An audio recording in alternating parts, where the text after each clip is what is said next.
What is going on, UFC fans? Welcome back to a brand new episode of the MMA Business Hour. We've been on quite the hiatus as we're concentrating more on football, but it's the off season now, and I love UFC 314. We're going to go over all 5 fights for the main card. Let's get into it. All right, UFC fans, we got a great fight to kick off UFC 314 as we go through my predictions for all 5 of these fights. Nikita Krylov versus Dominic Reyes at 205 pounds. If we take a look at Krylov, he's been, up and down in his UFC career. He's got losses to Paul Craig, Magomed Ankalaev, Glover Teixeira, Jan Blachowicz. Top of the food chain guys on a 3-fight win streak with wins over Ozdemir Gustafsson and Ryan Spann. But Dominic Reyes has also been on a little bit of a win streak. 2 straight knockouts over Dustin Jacoby, and Anthony Smith. Right, so who do I ultimately think wins this fight? We can't forget, Anthony Smith doesn't have a lot of power in his hands. Dustin Jacoby's a middle-of-the-road guy. Then he got knocked out by Yuri, Ryan Spann, Blachowicz, and a decision against John Jones. We take a look at the tail of the tape. Reyes is getting older, man. 35 years of age. The chin is really, really questionable for me. Like, how does Reyes win? Does he finish Krylov? Who hasn't been knocked out ever. He's not going to get submitted by Dominic Reyes. So, I just don't see a lot of paths to victory for Dominic Reyes in this fight. So, I'm going to go Nikita Krylov by decision, but he very well could finish this fight. He finished Alexander Gustafsson, not a guy known for, a lot of power in his UFC time. He does have KO wins in his Fight Night Global career, but not a big knockout power guy. He's probably going to win this fight by decision. For me, he needs to take this fight to the ground and get a submission. That's his easiest path to victory, in my opinion. Dominic Reyes, that chin's just so bad, man. I can't trust it.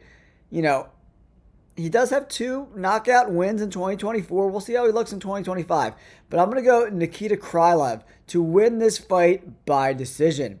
The next fight on the card, another absolute freaking banger. We've got Gene Silva versus Bryce Mitchell, man. A lot of build-up into this fight. Silva's definitely given up 1-inch reach advantage and some height advantage. He missed weight today, so we'll have to see if he's going to make weight. He came in at 147 pounds, so he needs to get down to get to fight weight at 146 pounds. So, who ultimately wins this fight? Bryce Mitchell, he finished Kron Gracie, who sucks. Let's just be serious. That was like his first fight in 3 years. Not a big win, in my opinion. Kron Gracie is a very limited fighter. He sucks, straight up. Josh Emmett sent him into the shadow realms back in the end of 2023. He lost to Topuria, who got pretty much beat the shit out of him the whole fight. He did have a little success taking him down, so that's what's going to come down to. Can Gene Silva stop the takedown? There's some videos circulating of his teammates getting him in training in bad positions, right? And Bryce Mitchell is very, very good at getting to your hips, taking you down and holding you down there and kind of beating you up on the ground a little bit. Silva has been a monster, right? He hasn't lost since 2018. Tons of KOs. He's got a lot of power, guys. A shit ton of power. All right, guys, let's take a look at Gene Silva's history in the UFC. Not a ton of fights, only 4 UFC fights. But he even came up and fought Drew Dober at 155 pounds and finished him. And Dober's a pretty big guy, even for 155 pounds, right? He's way bigger than a guy like Bryce Mitchell, right? And he's got, 4 fights in the UFC, all by knockout or TKO. The Dober fight was a doctor stoppage. I think it was a cut on his eyebrow. That was absolutely insane. So, who do I ultimately think wins this fight? I think the only way Bryce Mitchell wins this fight is if he's able to take him down, get into his hips, and just hold him down. Gene Silva and those guys in Brazil, they're very, very good jiu-jitsu guys. So he's got the good jiu-jitsu base, and he's got a ton of power in his hands. And Bryce Mitchell does get hit. If you look at all his fights over his career, he takes some damage, man. He took some damage, obviously, in the Josh Emmett fight. He definitely took some punches in the Dan Ige fight. Topuria beat the shit out of him, So he just got some good wins over solid guys like Rosa, Fili. Barboza was at the end of his career. He doesn't have a ton of really impressive wins. And Gene Silva just seems like a lot to handle. And he's really good at managing the distance, right? So I'm going to go Gene Silva to win this fight by TKO stoppage. I think the power is really going to translate. And if Josh Emmett can find Bryce Mitchell's chin, I think Silva can. And if he doesn't win by TKO, I definitely think he wins by decision, in my opinion. I don't see a lot of ways Bryce Mitchell is successful other than the takedown and like holding him down and kind of beating him up on the ground a little bit. Now, let's move on to another great fight on the card. Patricio Pitbull is making his UFC debut. He is 37 years old, and he's given up 6-inch reach advantage. That's a shit ton, especially with a lengthy, rangy fighter like Yair Rodriguez, who blasts those kicks from a distance and really good at using the jab, maintaining distance, and just being accurate with all of his weapons. He's got a ton of different weapons. I love Yair Rodriguez, right? I think he's a really talented guy. But he did have a loss to Brian Ortega, who's not, in my opinion, he's really nasty on the ground, but a guy he probably should have beat, right? So, Volkanovski finished him. Then he has submission wins over Josh Emmett, TKO against Brian Ortega. So, he's been bouncing around. He's fought Jeremy Stevens, Max Holloway do a decision. He's fought the cream of the crop at 145 pounds. Pitbull, doesn't have a ton of high-level experience, right? Spent the most of his time in Bellator. If you take a look at his career, he's got some decent wins, but man, spent a lot of time in Bellator. He's got a ton of tread worn off on those tires, man. I mean, he was the cream of the crop in Bellator, but, losing to a guy like Sergio Pettis, in my opinion, very small guy, 135-pound fighter, probably could even fight at 125. Losing to him, and now you're going to come up and beat Yair Rodriguez. I just don't see it happening. I'm going Yair Rodriguez by finish. TKO stoppage or KO. I like Yair in this fight. I think he dominates, man. I think he blast those leg kicks.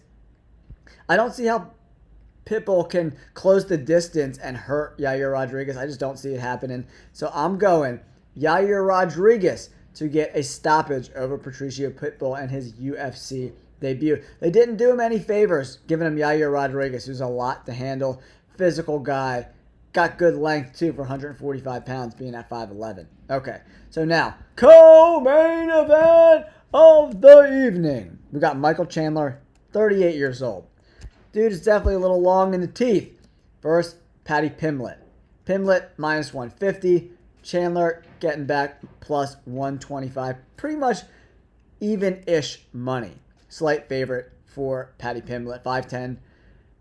The reach advantage is pretty similar, but Paddy does have long arms, right? Michael Chandler, I wish he would use his wrestling more, but he never does. He's going to come out like a piss missile and just start launching bombs. If Paddy Pimblett can survive round one, I think he wins the decision. But that's a tough ask, especially because Pimblett, when he has his hands low, chin up in the air, especially when he's backing up. So if Chandler's able to press him up towards the fence, he can land some bombs and hurt Paddy Pimblett. If you look at Paddy Pimblett's career, he's been smoked by a lot of these guys. Jared Gordon was able to land some clean shots. And Jared Gordon doesn't have half the power that Michael Chandler does. And he rocked him a couple of times. He's definitely been rocked a couple times in his career, pretty flush. And if Chandler hits you flush, I think it's going to be lights out for Paddy Pimblett, But Paddy's really good on the ground. Smooth grappler, right? If he gets you on the ground, his jiu-jitsu is really good. Submissions are really good. Michael Chandler, 4 out of his last 5 fights, all losses.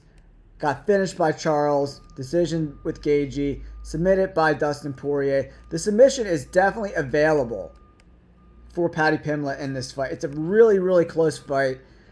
But Paddy has a lot of bad habits.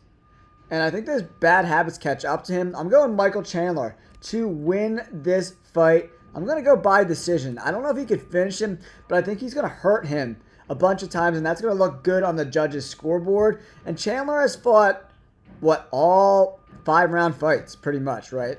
So, and even in the short fights, they've been gunslinger fights, right? So, he had the 5-round fight versus Charles, but they don't go the distance. So this is only a 3-round fight. Most of his fights go into the 3rd round, for the most part, in my opinion. He got finished in the 2nd by Charles and then went to a decision with Justin Gaethje. Now, I think it's a decision fight, and I'm going to go Michael Chandler to win this fight by decision. I think his experience and Paddy Pimblett's bad habits aren't great. But if Paddy Pimblett won by submission, I wouldn't be surprised at all whatsoever. From a betting perspective, guys, I would avoid this fight like the plague. All right, here's another good one, guys. For the 145 strap, Volkanovski versus Diego Lopez. Lopez is a big boy for 145 pounds. 5'11", 145, and he is built like a brick shithouse, man. He's thick. Super talented guy. And he's really good on the ground with those submissions. Volkanovski is showing his age. Going on 37 years of age. I think we've seen the best of Alexander Volkanovski. He got finished by Topuria bad. Like, sleeping out cold. And I'm telling you, Diego Lopez has just as much power as Topuria does. And he's a little bit bigger and a little bit longer, right? If you look at Topuria, 5'7", 145, and he was able to find that chin. Diego Lopez is 4 inches taller than him, and really, really good. He doesn't have an advantage on the ground at all whatsoever. So Volkanovski can only win this fight by decision. I don't think he has the power to finish him unless Diego Lopez gasses out, which is a possibility because he doesn't have a lot of fights that went, no championship round fights. All of his fights are 3-round fights. So this is his first championship round fight. So if Volkanovski wants to win, he's got to get it to rounds 4 and 5 and take over in the second half of this fight. But will he have the time to do that? The only loss he has is from Movsar Evelev, and he was like a small hair away from finishing Evelev with that submission, right? And I would love to see that fight again. He doesn't get finished ever. He has one TKO loss back in 2018. And that was in the beginning of his career. And then another one in 2014. These were a long, long time ago. 11 years ago, right? He was 19 years old when he got finished back in 2014. Even in 2018, you're talking 7 years ago, 23 years of age. A lot of inexperience there, right? He's really coming to his own since like 2022. But he's lost to guys that aren't very good. So we'll really see where he's at after this fight. He beat Ortega. He beat Ige, Youssef, Sabatini. He finished both of those guys. I'm just worried about Volkanovski's chin, man. He got head kicked into another dimension by Islam Makhachev, and he got smoked by Ilia Topuria. Like, it was a scary KO. He has taken about a year off, right? So that's good for his chin. So I just don't know if Diego Lopez has fought enough competition to win a 5-round fight versus Volkanovski, who's kind of hard to hit. I've been going back and forth on this fight. Another fight I'm not really interested in betting at all whatsoever. I'm going to go Volkanovski by decision in this fight. I think he's going to fight cautious. And I don't know if Diego Lopez has the combo ability to string together 3, 4, 5 punch combinations to beat Volkanovski. And he's not as good as a boxer, clean boxer as Topuria is. He does got a lot of power, and he's willing to take some shots to give one. So that's going to be dangerous. Volkanovski cannot get in a firefight in this fight if he wants to win. He needs to fight smart, stay on the outside, stay at distance, and kind of blast multiple punch combinations, right? Use those leg kicks to kind of slow down Diego Lopez, because if this goes to the ground, it's not going to look good for Volkanovski. I'm telling you, this dude is a slick submission artist. is Diego Lopez, right? But this fight can really go either way. But I'm going to go with the experience here of Volkanovski by decision, in my opinion. Because if you look at Diego Lopez, Ortega to a decision, Ige to a decision, Youssef and Sabatini just aren't on Volkanovski's level at all whatsoever. So he doesn't have a ton of UFC experience. And the first time you're fighting a 5-round fight and the big lights are on you and the anxiety's pulsing through your veins and the adrenaline, there's an adrenaline dump. And he might have some success in the first couple rounds, but I think Volkanovski, he's seen this movie 100 times. So I'm going to go with the experience, Volkanovski by decision, guys. Make sure you hit that like button and subscribe to the channel. Peace.